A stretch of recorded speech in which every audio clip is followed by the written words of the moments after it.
hacker, a cracker, whatever, freaker fracker. Open up, Colorado. It's 420. Time to grind and burn. This is not your son's stoner show. Open up. Open up. Open up.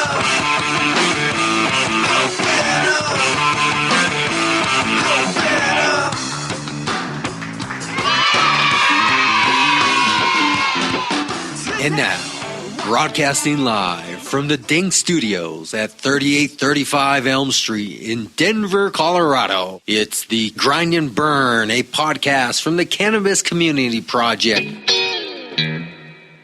There we go. Folks, that is much, much better. I want to tell you about a wonderful deal tonight. Don't get left out on the CCP store.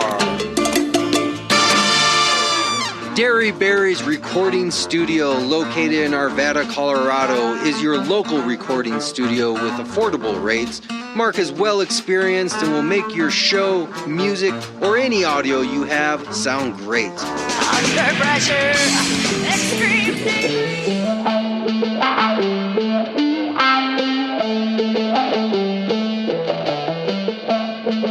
Cushly Organic Products. It eliminates odor. And it's organic and it's non-toxic.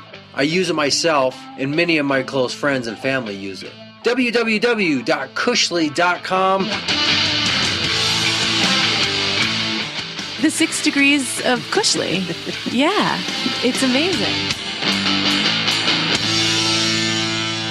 Thank you, Cannapreneurs. Thank you once again for joining me for another great week in CCP. This week we have Abe from THC Legal Group talking to us about IP protection, intellectual property, patents, copyrights, trademarks, trade secrets, everything you need to know if you're thinking about getting involved in the cannabis industry from a product or manufacturer, or I guess even just from an idea standpoint. You might want to learn about some of the legalities of getting involved in cannabis. And yes, I did ask him the question that I do believe to be the number one asked question when it comes to patents and cannabis issues. I asked him directly, does the U.S. government hold a U.S. patent on anything in cannabis? And is it even possible to patent a plant? You're going to want to hear what he said about that. Very interesting stuff.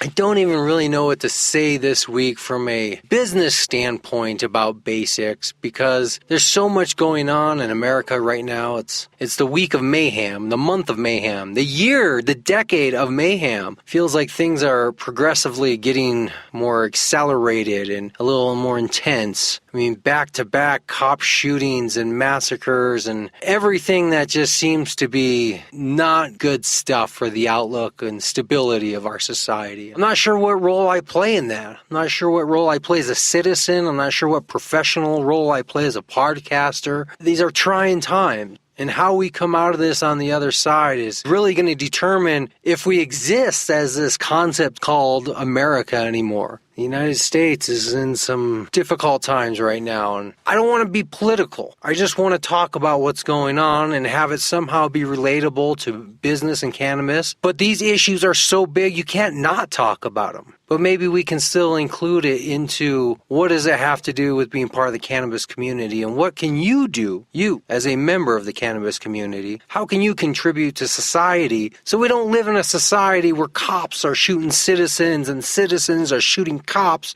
Although, to my understanding, the last 2 violent outbreaks of officer shootings were done by military personnel. I haven't heard too much media talking about or focusing on that yet. I have a suspicion that there's going to be some underlying issues of PTSD, either directly, indirectly, or somehow related to military personnel, with no other way of saying it, going batshit crazy and killing people, even if they are cops. I mean, if you live in an urban environment, 6 months ago you came back from Iraq or Afghanistan or some other shithole in the world where not good things are happening in an urban environment, and then all of a sudden you're walking down the street and you're faced in a hostile, intense situation of armed officers approaching you, and you're suffering from PTSD? Could there be a psychological snap there that happens where our men in blue are perceived to be the enemy in red because of their actions and their approach, and that these soldiers coming back from these hot zones aren't properly being diagnosed and treated and integrated into society? Or is it just simply saying somebody's angry and they went out and shot some cops? That's an easier narrative, right? If you're doing a news clip, it's just easier to say that Black Lives Matter are angry, so they just went out and shot cops, or somebody finally got to the breaking point of police abuse, so they went out and shot a cop. Well, that would be easy, because then it allows for the narrative to continue of the black and white. And don't pardon that pun, because I'm making a direct metaphor here, that the black and white situation is not as easy as person A did this because of this, or person B did this because of this, right? If it were as easy as just saying, well, these cops are racist, so they kill people, then it's real easy to say, well, then these people got mad, so they came back and killed the cops, right? And then the war continues, nothing ever gets solved. And then basically we are making our home country a Afghanistan, Iraq type situation. We're militarizing ourselves under our own terror in an escalation of violence. So let's get crazy in our theories about what's going on. Let's take a multiple view stance, that it's not just this or that. That maybe it's many of thises and many of that's that are creating what's going on. You know, I've dealt with cops most of my life, and mostly I would say in a negative situation. The only personal relationship I have to any officer of the law would be my grandfather, who was a deputy sheriff for his whole career, 30 plus years. I do have family in the military, and growing up from a teenager, I was a troublemaker. I had a lot of police interaction. I'm going to be transparent. I am not a very favorable person when it comes to police officers, because I am personally biased. I have personally had, I would say, more negative experiences and interactions than positive, despite my own wrongdoings, right? Despite that, I would still say the overall organization of the fraternal brotherhood, the fraternal order, the police of the United States, I would say they are a violent gang-like organization. However, despite that, I do not approve of shooting them. Not cool. That's my official stance. That's the stance I, as a citizen, and I, as a podcaster representing CCP, is going to take, that this is not cool. And let me tell you why. Because it's an escalation versus a de-escalation of violence. And I am a Aikidoka,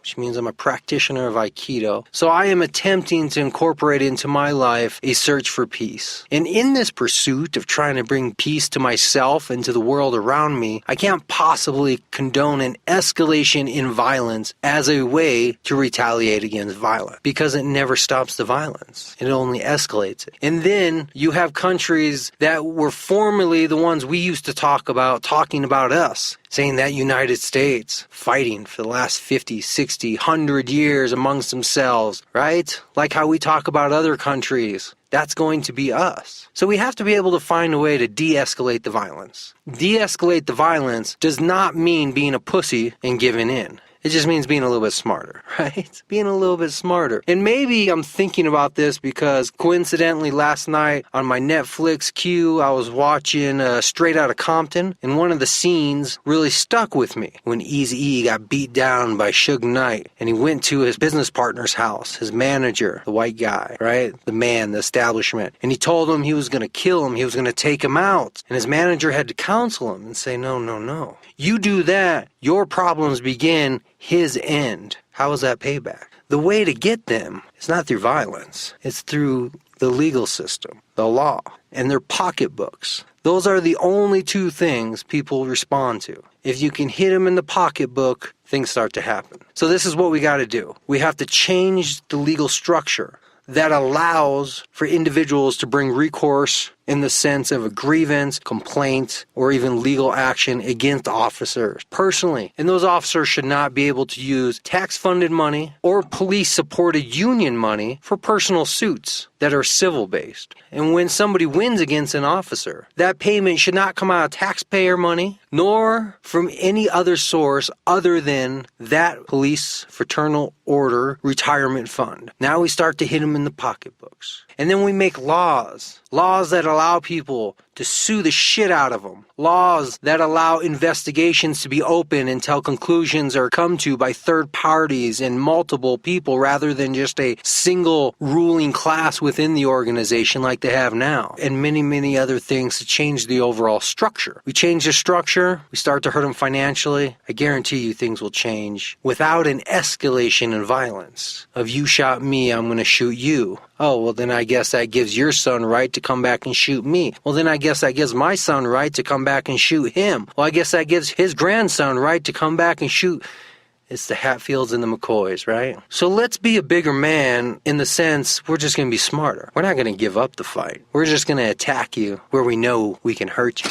And you have shown us that as an organization of violence, it is very difficult to physically attack the police force. Their main function is to perpetrate physical force onto society. So attacking that with physical force would be a pretty stupid maneuver just from a pure art of war standpoint, right? I mean, if we're talking about a philosophical art of war standpoint, you don't go up to Mike Tyson and say, put up your dukes, let's box it out. You want to fight Mike Tyson, you don't go fist to fist. That guy's been practicing his whole life going fist to fist. You get him somewhere else. And I think that's what the last 20 years has done to Mr. Tyson, which is why he's practically a very different man today than he was then. So police officers can change, not because we're going to somehow intimidate them with physical violence, make them scared to do their job. All we're going to do is fuel the flames. Let's make them scared to lose their retirement. Let's make them scared to lose their job and not get hired anywhere else. Let's make it where once you're fired as a police officer, it would be illegal for any other department to hire you based on these grounds of being fired. And we have a list, a very short list of reasons of why officers can get fired where they cannot be hired in any form of policing work, including security. Make somebody scared to lose their mortgage payment and their wife due to not being able to pay Friday night dinner anymore, and all of a sudden you have a man that considers the consequences of his action. So that's just my opinion. I'm sure you have a different opinion. And this show is here, just express opinions and share them back and forth. So if you have an opinion and you want to get on this show and talk about it, contact me personally. Brainstorm at CannabisCommunityProject.com. But it's not all about gloom and doom and politics. Sometimes we learn some stuff. Just like in this week's show with THC Legal Group, and just like we did with last week with Jay Griffin, the owner of Dink Recreational Medical Dispensary, 3835 Elm Street here in Denver. Let's take a quick listen to our last week's short-term memory flashback relapse, learn all about what it takes to run a dispensary, and then move on forward to this week. Here we go, Cannapreneurs. Grind and burn.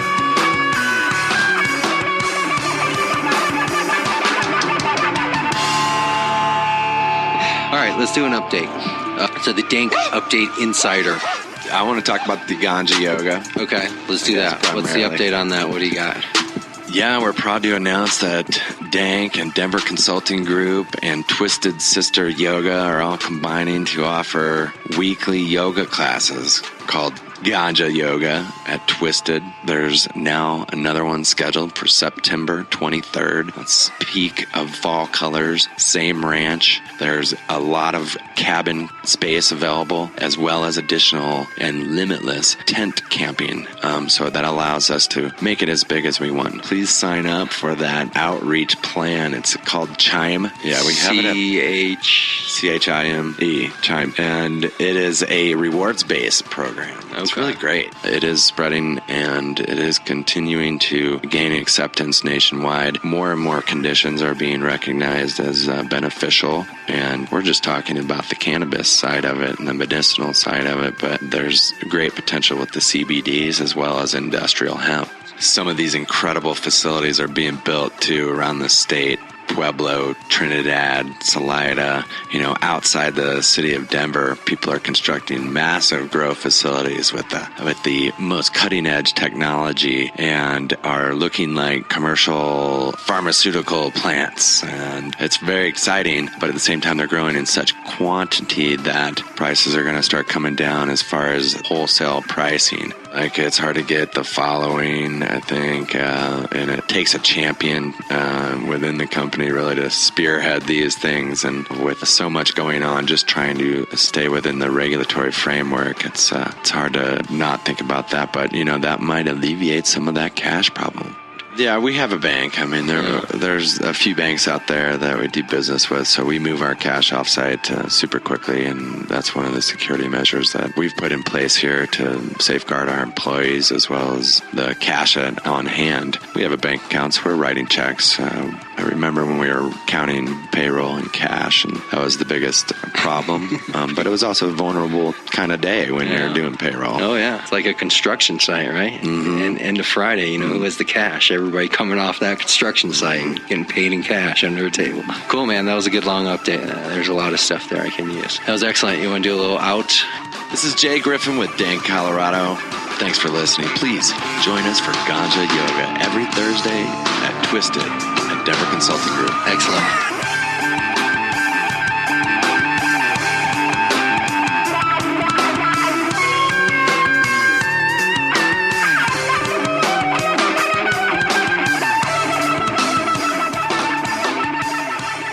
Hey, Cannapreneurs!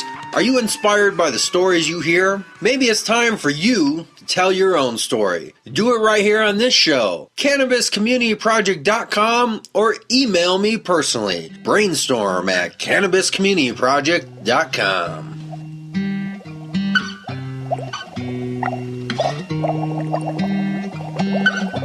We have a big following now, and we just want to keep our following in the right places too. We want our following to listen, because it's like you don't want to give your friend like bad weed or like bad food or something, So we really want to give it back to our followers, because if it wasn't for our followers, then we wouldn't be in a lot of those places if they weren't talking about us and saying good things. So like we want our followers to like follow the right radio show. So all my followers, all teammates followers, or music followers, make sure you guys tune in to CCP Cannabis Community Radio, because this looks like it's gonna be our home radio for weird music. Yep. Surprisingly, you guys have way better weed than One Blunt Radio too. Not to talk shit, but Yeah. I'm like way higher off. Like This weed is some of the best weed I've smoked in a while. I go to One Blunt and I'll take a couple dabs and I'm good. I'm faded. But like I literally hit that green crack one time and I didn't even know like what my name was.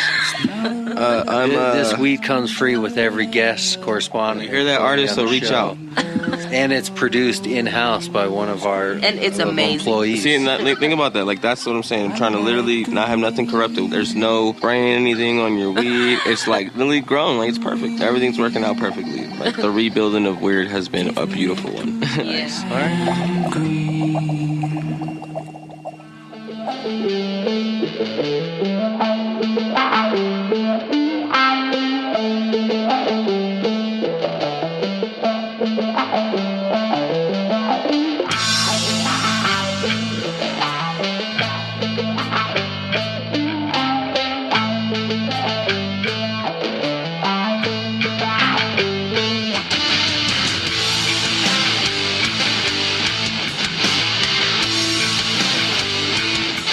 I'm gone, travel all state,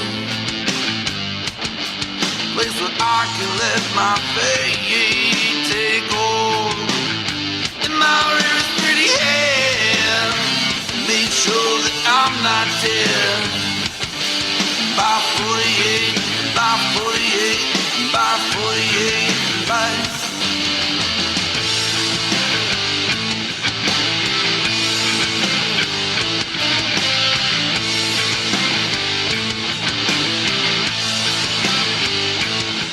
I'm gone, reaching out of space, place where I can let our name be known. With my rear up pretty head, make sure that I'm not dead. By 28, by 28, by 28, by my head is a loaded gun. And I gotta go get them the one. My head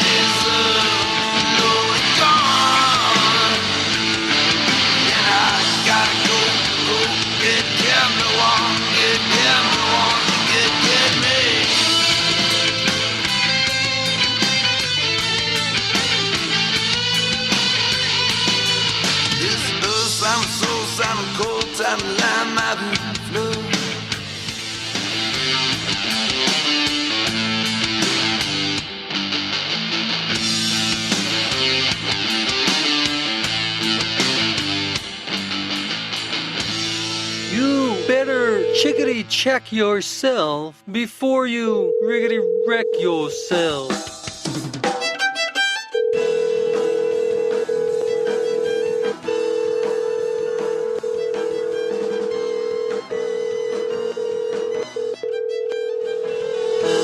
Hey, how's it going? My name is Abe Cohn. I'm the COO of THC Legal Group. We're a legal practice devoted to the cannabis industry, and of course we bring a unique expertise in that we're focused specifically on protecting intellectual property. So that includes patents, trademark, copyright, and other licensing agreements. We're located in Cleveland, Ohio, but, interestingly, with intellectual property, much of the law is governed federally instead of on a state-to-state level. So many of our clients are located throughout the country and indeed throughout the world. Cool. Cleveland's right there, I guess, in the middle of the country, so I guess logistically it's a pretty good place to be at. Yeah. Well, Cleveland also is kind of in a very unique position right now, or Ohio, I should say, because Governor Kasich only, like a month and a half ago, finally passed a bill that would recognize medical marijuana. So starting sometime in December, maybe the 15th or the 16th, it's going to be medical marijuana is coming to Ohio. Celebration time. Is your law firm specifically a cannabis-focused legal practice? Yeah, so THC Legal Group is a subsidiary of a larger intellectual property law firm, and our practice group specifically deals with cannabis. Okay, so you're working underneath a bigger firm, but as a group that's specializing in the cannabis industry. Right. The whole firm specializes in intellectual property, and this subsidiary, THC Legal Group, specializes in cannabis as far as it pertains to intellectual property. Now, throughout this conversation, I may ask you to clarify certain vocabulary words and understanding of intellectual property. As you can imagine, most people don't have a vast understanding of how intellectual property works. Many people have heard terms like intellectual property, so forgive me if I sound like a child almost asking you some questions, but I think this is very important, especially in this industry, because as an emerging industry, there's going to be a lot of people coming forth with their own products and ideas and inventions and everything under the sun that you can think of. So there's going to be a need for what you're doing. So let's first establish some of the basics. Can you give me maybe like a 5 bullet point understanding of what it means when we say intellectual property? Yeah, absolutely. So, as you just mentioned, people who are starting businesses have ideas. And what's interesting about an idea is that it is, at least in its earliest stages of conception, contained only within the mind of the person who thinks it. So, it's just a thought. You have this idea that, X can be better or Y should be invented. But meanwhile, no one sees this idea. No one can touch it or feel it, smell it. It just exists in that person's kind of own psychology. So when we talk about intellectual property, we're talking fundamentally, at least in the beginning stages, about a certain intangible good, service, process, something that is not quite material. And yet we still want to make sure, as a civilized society, that the person who discovers that idea or who generates it should be allowed or afforded some sort of protection. So when we talk about intellectual property, we're talking about legal devices and methods to protect those intangibles. And this could be anything from actual patents on tangible items all the way to ideas that are written down in text form like copyrights. That's exactly right. So you can think of intellectual property as a process going along a spectrum. So on the most extreme tangible form, you have the patent side, where people are developing inventions. In the beginning, the person who thought of the car, the most earliest rendition of the automobile, in his own mind, he kind of had some idea that maybe we could harness energy and use it to propel forth some sort of vehicle. Who knows exactly what he was thinking in that moment, right? And of course, after he thought it, he decided presumably to write it down in some way. And then after he wrote down the idea, he probably drew some sketches. And after he drew some sketches, he wrote some claims or some explanation that went through how the automotive process would actually come to fruition. So the gap between when that person thought of the idea and when that first moving vehicle made its way to the road, the car at that point didn't quite exist. But that doesn't mean that person should not be able to protect that unique idea. So with the patent, we're trying to give people protection for something that may not quite exist in the real world yet, but is at least kind of along its way in a far enough stretch. And then on the other side, like you mentioned, copyrights are an excellent example of this. Someone develops a song or a poem or a book or, something. They're just words, thoughts that are on paper, but meanwhile, someone came up with them. They deserve to be afforded the rights due to them because of their kind of unique idea. And so we give them a copyright and we prevent other people from using that same idea. Now, is this the type of law that you have to have a lawyer do? This is not something like a small claims court that maybe you could muscle your way through by reading some online websites. Intellectual property is something that you have to have an attorney, right? Well, it depends. I mean, certainly with a patent, yeah, you have to have it. And unlike other sorts of law, which is to a large extent developed based on templates and pre-made forms, patents are quite literally written from scratch. So you really have to know what you're doing, and it's not something that you can download from the internet and just kind of plug and play with your own pieces of information. But trademarks are, again, technically an individual who's not a lawyer might be able to do it themselves, but, these things require a lot of insight. You have to search to see if someone else is already using that trademark. You have to know where to search. So there's kind of a big base of experience that you really need in order to ensure that you're maximizing your protection. And these databases that a lot of law firms subscribe to is really what you're paying for, because they're paying the monthly fee that's very expensive, but it's the monthly fee that gives you access to all that research information. So it's... Yeah. It's also about asking the right question. So, for example, intuitively, you must know that you could not take the Nike swoosh logo and put it on a pair of pants that you just created, right? Right. So that seems obvious to us. But you really have to understand the mechanics and the theory behind why you cannot do that in order to kind of take that intuition and project it onto a more obscure example. So it might seem obvious to you that you're not allowed to use the Apple computer symbol on a new piece of computer equipment that you're developing, but it's not so clear that you're not allowed to use Apple maybe on flying kite. So why is that? So attorneys, trademark attorneys, good IP attorneys will have the proper understanding, project out this theory into the real world and hopefully help clients secure their IP and, of course, make sure they're not wasting money trying to get IP for something that's inherently non-protected. And what you want in an attorney is just that, somebody who is able to ask the right questions, know kind of what's going to happen before you do so they can save you money, even though they're probably charging you a high amount of fees themselves. Can you ballpark what an average patent takes as far as money and time? Yeah, well, there are different types of patents. So there are mechanical patents and certainly an engine. What's interesting, I think that's actually a really great question, because what's so interesting about being in a technologically driven era, like we most certainly are in 2016, there is just a massive overlap between what would traditionally be highly segmented types of patents. So before you might have a mechanical patent, then an electronics patent, chemical patent, plant patent, software patent. But as you can imagine, as the technology is kind of ever seeping into everyday life and all other mundane objects, it's harder to distill one from the other. But nevertheless, look, the price of a patent really varies on the firm that you're going to. And of course, the size of the patent, what types of claims it has, how big the process is. A patent for a Microsoft computer chip would cost substantially more than a patent for a toothbrush holder that allows your palm to rest more easily on the handle, right?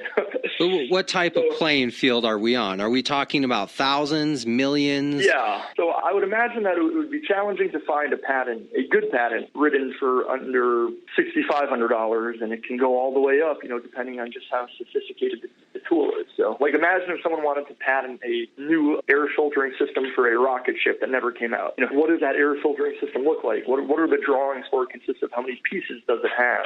And as that pertains to the cannabis industry, one of our clients is developing proprietary lighting technologies that facilitate the growth of the herb in a much faster time frame with less dangers associated with excessive heat. So, the short answer is, and this answer always sucks, but it depends. Did you just give away your clients' secrets there on this patent? The short answer is it all depends. Let me ask you this, because I know this is going to be a question that you probably get a lot, and I know most people in this industry have this question, so let's just get it out of the way up front.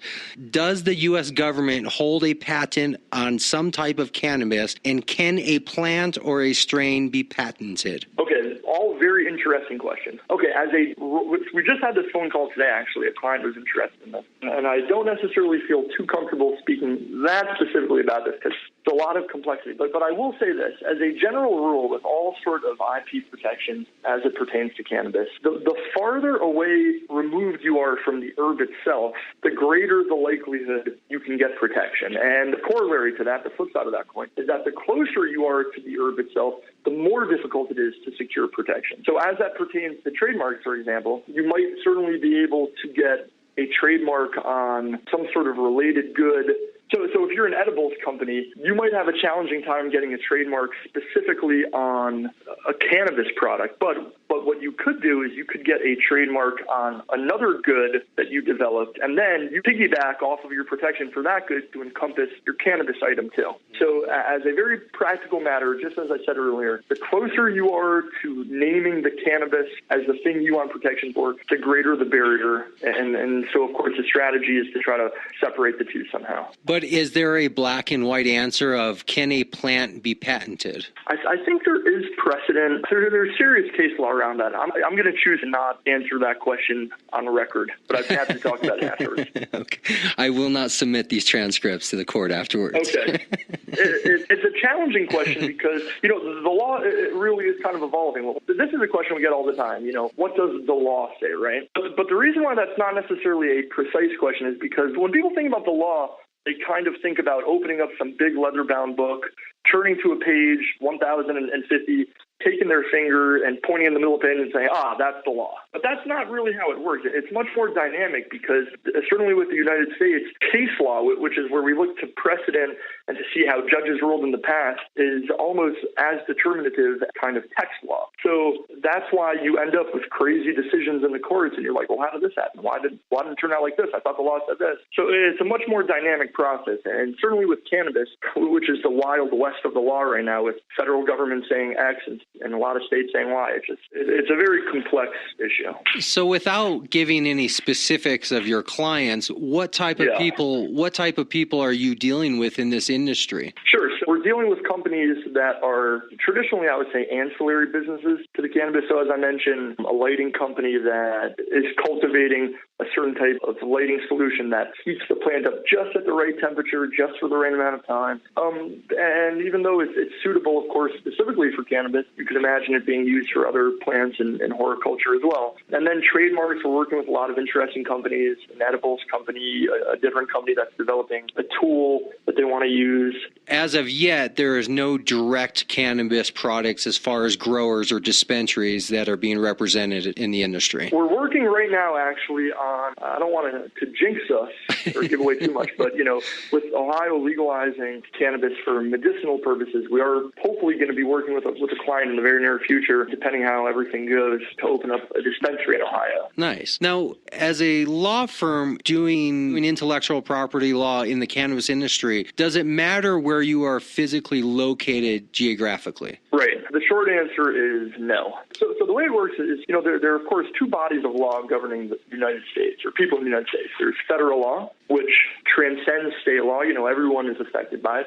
And then there is, of course, state law. And traditionally, when lawyers practice law, they take a bar or a test for the given state that they want to practice in. And that is the state that they are allowed to practice law in. So forgetting intellectual property for the moment, in the event that a lawyer in the state of Florida wants to do some work for some lawyer in the state of California, what they can do is become some sort of counsel and hover, so to speak, under the umbrella of the Florida law firm, and that way they have limited practice rates in the state of California, even though that we're registered in Florida. But intellectual property law is different because much of intellectual property law, certainly patents, trademarks, which are done at the federal level, are governed by federal law. So you don't necessarily need to be in a particular state in order to file those applications. So for federal intellectual patent law, you can be anywhere, but if you're doing some type of specific state localized law, you need to be under the license of somebody within that state. That's precisely right. I guess similar to if you were a realtor or a mortgage broker or an insurance agent, you have to work under somebody with a license, but they have multiple quote-unquote non-licensed people still doing the same work. They're just not the license holder. Right. And, many people have criticized criticize the Bar Association for this. They think it's a cynical way for states to regulate the number of attorneys they have. But of course, there is some logic to it. I mean, if you're the state of California, you want to make sure that the residents of California have access to the marketplace in California, and you don't want people from Florida coming in stealing business from California attorneys. So there's a good argument on both sides, I think. A side question, or a sidebar, if I can use your lingo. Sure. Yeah. Who does that benefit regulating the number of attorneys, the people or the attorneys? Well, both. Again, it depends how cynical you want to be about it. If you're, but just imagine this. If you're just a person in California, right? Yeah. Let's say you're a person in California and there are 1,000 California attorneys. Now, all of a sudden, 50,000 attorneys come rushing in from every other state. And everywhere you look, there are lawyers. Is that really a good thing? I don't know. I mean, how should one spread out the nature of the professional landscape in a given state? But again, I don't know. These are questions for a moral philosopher more than someone interested in cannabis law. So, yeah, I can see a good argument on both sides, honestly. I guess like anybody, it depends on what the goal is at the end of the day. Yeah. If you're looking at just a supply and demand issue, more attorneys would result in cheaper, more access and more abundance of legal maneuvering. So that might benefit society, but then lawyers don't make as much money. Right. Would people care? Would people want to be at a certain point? There would be a tipping point, and lawyers would say, this profession no longer makes sense for me to go to law school and spend all this money. There are a million other attorneys we're all hustling for the same business. So the market, I think, would adjust itself inevitably. But it's an interesting question, without a doubt. Well, let's transition from the moral and philosophy of the abundance of lawyers into the morals of becoming a cannabis specialist lawyer, because I'm quite curious to your transition, the motivation of what motivated you. And I'm also curious to your immediate network or your family, your friends, your coworkers, of how that transition transpired and was accepted. So if you can tell us a little bit of your backstory, about how did you get to a cannabis lawyer? What happened there? I would just like to clarify, I'm not technically a lawyer myself. I think is relevant here to the last question. The traditional complaint against lawyers is that there is kind of a massive disconnect between the legal question of the issue and kind of the human side of it. Many people feel that lawyers, and this complaint has been alleged against doctors as well, that lawyers have somehow lost touch with the human component of the interaction. And when people deal with lawyers, they just see some intimidating person with a stack of documents that's going to charge them a lot of money. Yes. But they kind of lose sight of what it means for a person who has a real issue. He needs help, So this is a big issue. So one of the things that I think is really special about what we're doing at THC Legal Group is that me personally, I'm just managing the business side of it, the operations side of it, much of the policy side that kind of undergirds some of our philosophy. And then, we have the lawyers who are kind of really specializing. But a lot of times clients who just interact only with the lawyers, I think are missing a big part of it, and it's really unfortunate. But as far as your initial question, we get this question a lot, do you really want to be part of a movement that just injects, weed into society? Is this a good thing? And we always ask those critics, to consider the flip side of that question, which is, do you really want to be throwing people in jail for using cannabis? And then when you look at it that way, the question kind of takes on a new form. So, we really are pushing a strong libertarian ethos. We don't necessarily encourage people to use cannabis, but we certainly don't want the government telling them they are not allowed to. Okay. Was there something that brought you to this industry personally, on a personal level? Yeah, I'm very interested in libertarian policies, very interested in constitutional law, the role of government and how people should be interacting with the government and what type of rights individuals should have. So when you just look at kind of the landscape of America and sort of resources that are being depleted kind of on a massive scale. If you look at the jails, it's just very obvious that the war on drugs has been a failure, and cannabis certainly is one of the easier ones to say, let's be done with it. And that's probably the best way to get into the industry, is just from a good, practical, pragmatic standpoint of what's best for society. Yeah. I'm just glad you didn't tell me a heart-wrenching story of how somebody got sick and was terminally ill, and because that's normally the response I get when I ask that question. question. I try to ask that question to everybody I speak to so I can get my own personal research. And most people, I would say 8 times out of 10 are coming from the background of I got in the industry because myself or somebody I know got sick. Right.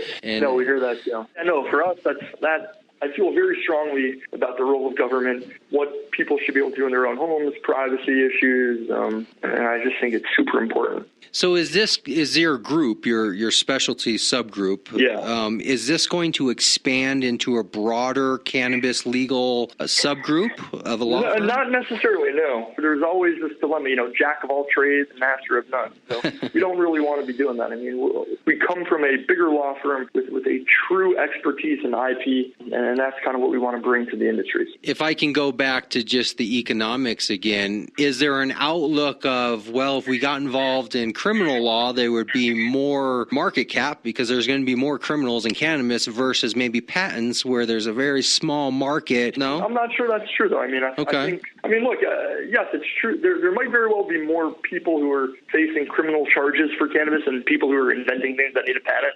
But, you get into this industry, hopefully, because you have a real interest in it. So there is something I think particularly special and unique, certainly about patent law. And the expertise, I think, drives the market. So if we just said we're going to start taking on criminal law clients, well, people would say, well, what do you know? But with IP, we have a colossal amount of experience, unique experience, and I think that drives a good deal of the traffic and clients that are coming through our doors. So, it's a good model, which we're definitely going to be sticking with. What would you say the average demographic as far as income level, background, age group of people who are wanting to get intellectual property in the cannabis industry? Yeah, that is very interesting. Desire, I think, to get into it is happening at a much younger age, which isn't that surprising. I mean, you have younger people who are familiar with cannabis, they're thinking about cannabis, and they'd like to be part of the industry. Of course, like any business, and certainly this one, it takes a lot of money to get involved. So if you look at who our actual clients are, not a single one of them is below the age of 35. Oh, wow. Yeah. That's good, I guess, in a way, because it really reinforces the fact that the industry is not just about young stoners. The industry is a whole different demographic of people from an industry standpoint, not just a consumer standpoint, but an industry. So that's good to hear. Right, yeah. Well, we went to this expo in Manhattan about 2 weeks ago, and I remember just walking down the escalator in the Javits Center. I had this feeling like, oh my God, wow, these are serious businessmen doing serious things who happen to be doing that serious thing with cannabis. But it did not feel like Cheech and Chong's basement, I think. Yeah, I've been to a number of events myself here in Colorado, and I would say less than 1% do I run into that type of scene, that Cheech and Chong kind of scene. Right. But, like anything, you will find what you're looking for. So if that's what you're looking for, I'm sure it's out there in abundance. And yeah, definitely. Let's take a hypothetical. So I walk into your office and I say, hey, I got a few $1,000s and I'm trying to start this business and here's my product. What is the reality of me needing to protect my intellectual property in the startup stage? And I'm not saying as somebody who's looking at it through the lens of that's what you do, but look at it through the lens of just a general business person starting up. Because I hear a lot of conflicting ideas about where intellectual property has its role. Some people think it's up front, some people think it's at the end. And by the end, I don't mean years and years down the line. I just mean before going into a different exit strategy that's either a broader market or something else. Yeah. What can you tell us? Right. Let's take a hypothetical that I think is maybe more plausible. Let's say someone doesn't have $5,000 to their name, but maybe they have $50,000 to their name, and they have an amazing business idea. Maybe they raise a little bit of funding. I'm not sure, some angel investor. So the way to think about intellectual property is to think of it as both an offensive measure and as a defense. So earlier we were speaking about it, I think offensively. We were saying, oh, I'm going to secure this, and now this belongs to me. And there's something nice about that. But the defensive measure would be, oh, okay, I already have a trademark or patent on this. Now over there, I see someone using it. I'm going to thrust up my IP protection as some kind of, as both a spear and a shield at the same time, and stop that guy from taking something that I already have registered as belonging to myself. So that's kind of the high level. IP is really a right to sue and a right to prevent. Right. You're saying that this thing belongs to me, and you're saying to the future person that you're not allowed to use it. Depending on what your idea is and the nature of the business that you're starting, of course, we would, like we mentioned before, there are different kind of avenues of protection that you might want in the intellectual property space. But I think one of the most important things on a very practical level, without a doubt, one of the most important things is trademark protection. So you're starting a brand name, you're starting a new company, you want to get a trademark on your name, on tagline, on your logo, your graphic. It's just super important. And that's one of the things to recommend. It's not very expensive, and given the protection that you get, it's entirely worth it. Well, the trademark makes sense because it's more likely somebody will infringe your trademark than actually infringe a pending patent or something in that sense. I mean, if somebody has the money and resources to create a product that's going to compete with your patent, they probably have enough resources to make sure it's, side skirting the legal. Right. In that sense. And I look at it kind of like quicksand, where once you get involved in the IP world, it's one of those things you have to keep up with because it's not a one-time. I mean, please correct me if I ever say anything wrong, but it's not a one-time thing where once I file my patent, then I just sit back and for the rest of my life, nobody can infringe on me. It's one of those things that you have to constantly be out there looking to see what's going on in the market. And if somebody is infringing, you have to take action, because if you don't take action, that could be turned back against you as showing that, hey, you weren't actually upholding your own trademark or your own whatever. With trademarks, that's absolutely true. There's kind of a very bizarre subfield of law that deals with the loss of a trademark. So if it turns out that other people are using your trademark and you don't do anything about it, you could actually lose it. Trademarks are meant to do, which is serve as a source identifier. If there's so many other companies using that mark, then it's no longer a source identifier, right? It seems intuitive that you could lose it for that reason. Patents are a little bit different. I wouldn't necessarily say that you lose it because you're not stopping someone else. But one thing that you would certainly want to remain vigilant as an offensive measure. You want to be looking out for licensing opportunities potentially. You see people using it, you say, hey, fine,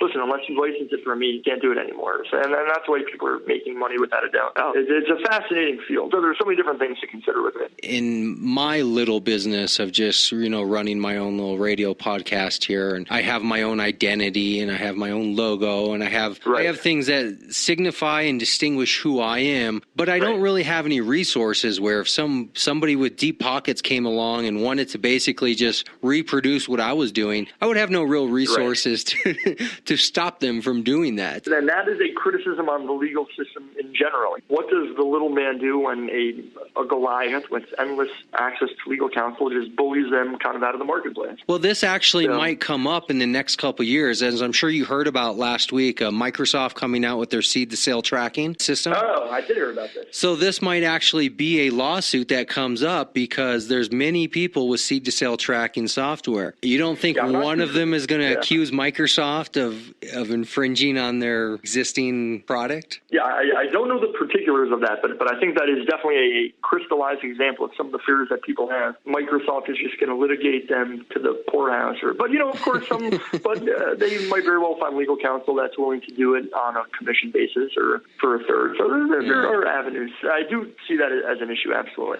Or they just start buying everybody up and just dominate the market by just buying everybody up. Well, I mean, there's these are a lot of issues, and they're all kind of foundation infrastructure type issues when you think about a business. And I think a lot of people get so focused on their sales, which is very, very important, but they forget about the infrastructure and just any other infrastructure. If you forget about what's holding the building up, it doesn't matter how polished the floors are. If the building itself is crumbling, you don't have much of anything. And I think IP is one of those things. It's like having insurance. It's something you don't really think about. It's like having insurance. That's exactly right. Something you don't think about. Definitely nothing that's sexy to talk about, and something that most people don't want to pay for or even have on their itemized, expenditure list. But it's definitely something that if you're going to be in business where you have products and trademarks and everything else, you just you got to talk to a lawyer, right? I mean, nowadays, can you be in business without a lawyer? But also, I would say even more than that too. If and we see this a lot with younger companies who are just desperate to raise money They need IP in order to show investors that they do, in fact, own this thing that they're trying to get. In that sense, it's also another offensive measure. VCs, they want to know that you own the patent to whatever it is that you're trying to get them to put their money in. It's an asset, right? It's an asset. It is very much so a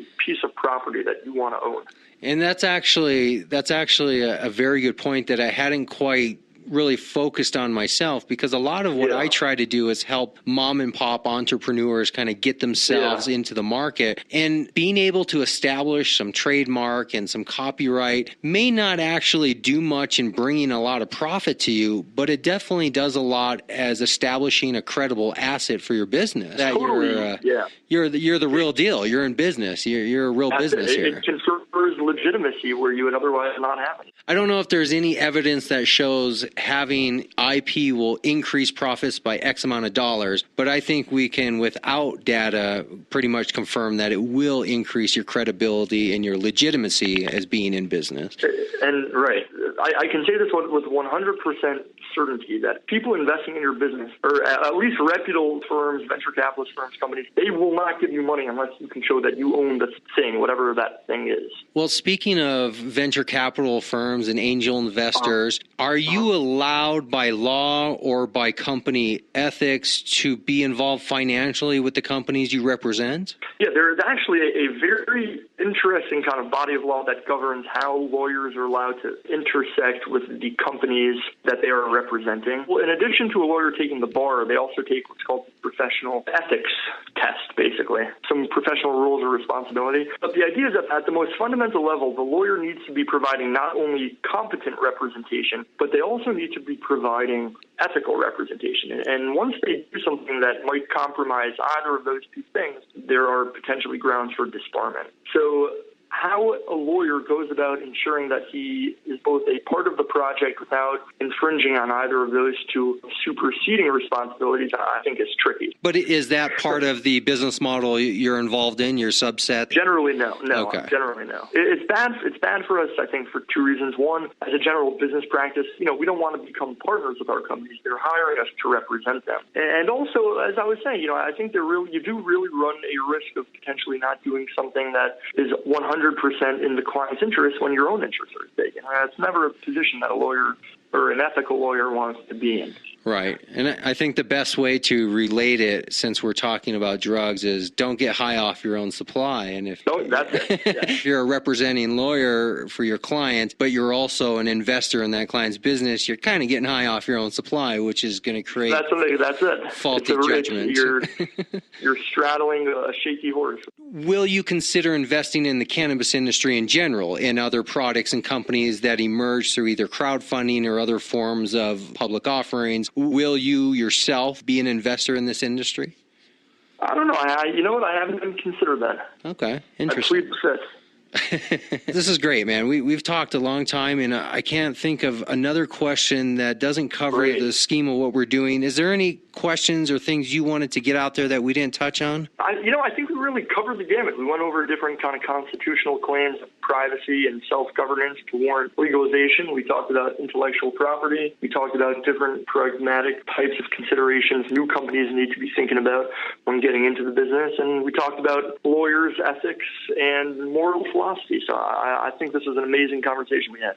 Well, that was a pretty good recap. We don't have to get it all out now because these shows are pretty much open offer shows. So you're more than welcome to come back on anytime in the future and continue talking about specific topics or subjects or current events related to what you're doing. I'd be more than happy to have you come back anytime. If something happens in the industry that you think is worth talking about, send me a message and we'll jump back on the phone again and we'll talk about it. Oh, I really appreciate that. Yeah.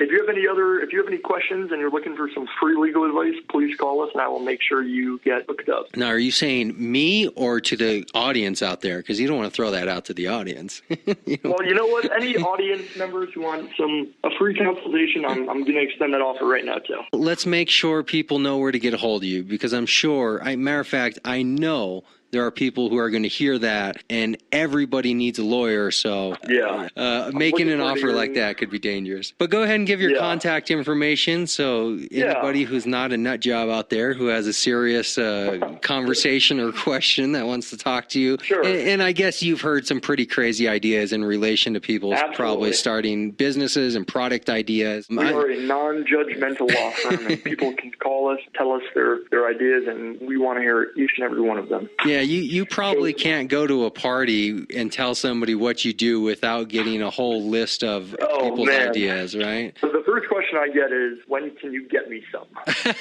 And I have to explain to them that is not the business that I am in. I have one more question, though, that I have to get out there. Oh, sure. Because this one kind of annoys me at the same time. Okay. Talk about NDAs, non-disclosure agreement, in the relevance of, I meet you at a party and you want to tell me your $1 billion idea. Do you really need to pull out an NDA and make me sign it to tell me about your idea? Okay, so I would say two things about that. From the client's point of view, from the guy who has the $1 million idea, I would just say, you know what? Don't say it. Just don't say it. If you think that that attorney can help you that much, call him on Monday and go in and speak to him. Similarly, from the attorney side, I would say, you know what? Just make sure that guy knows that he's not a client of yours. You have no formal relationship with him. He's just a dude. You're a dude or a woman, and she's a woman, and you're there, and you're just talking. So that's kind of, I think, the right, safe way to do it. And would that be the same recommendation for non-attorney? Because I'm not talking about you meet an attorney at a party. Joe meets John at a party and is like, hey, man, what are you doing? Hey, I'm thinking of the $1 billion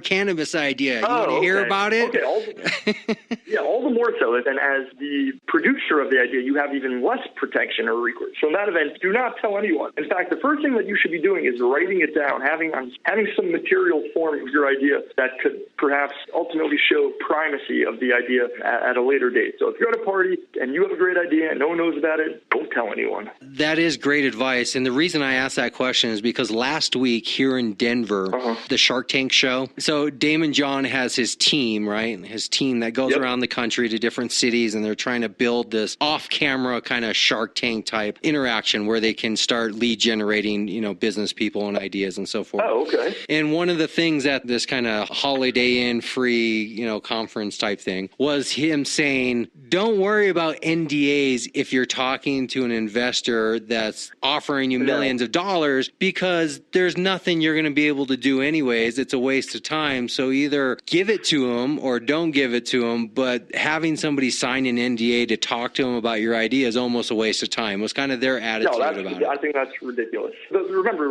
the only time this would matter is if you find yourself facing the other guy in a courtroom and you're trying to convince the judge of something, and you want to muster as much evidence and support as you possibly can to show that you are in the right and he's in the wrong. So clearly having an NDA, even if it's not a dispositive trump card, it's certainly way better than not having it. And it establishes a precedent that you're the one that came up with it. You made the other guy sign it. Now he's taking advantage. I think I would definitely urge people to use good common sense and produce the NDA. Look at the person's end goals. Damon John and his team are looking to find the next $1 million idea. Your end goal is to protect people's IP. So I think on this one, I'm going to go with you because your end goal seems to be more in line with protection of IP. It's like a boxing match or a UFC fight. The referee says in the beginning, protect yourself at all times. There you go. That's what we want to urge people to do. Excellent. So if people contact you, can they make you sign an NDA? Many people want us to sign NDAs, and we are happy to do so. And people can reach us at our website, of course, at www.thclegalgroup.com. Our Twitter handle is THC_group. And then people, can just contact my personal email address. I'm going to give that out there. It's just abe@thclegalgroup.com. Very good. Thank you very much. Very informational and even a little inspirational, actually. Oh, I appreciate that. Yeah, I mean, we love this industry. We love talking about it. We want people to succeed and really do well. So we are here to help. Well, thank you. And please make sure to stay in touch with me. Okay. Well, thank you again. I really enjoyed this. Have a great weekend. Thanks. Bye. Okay.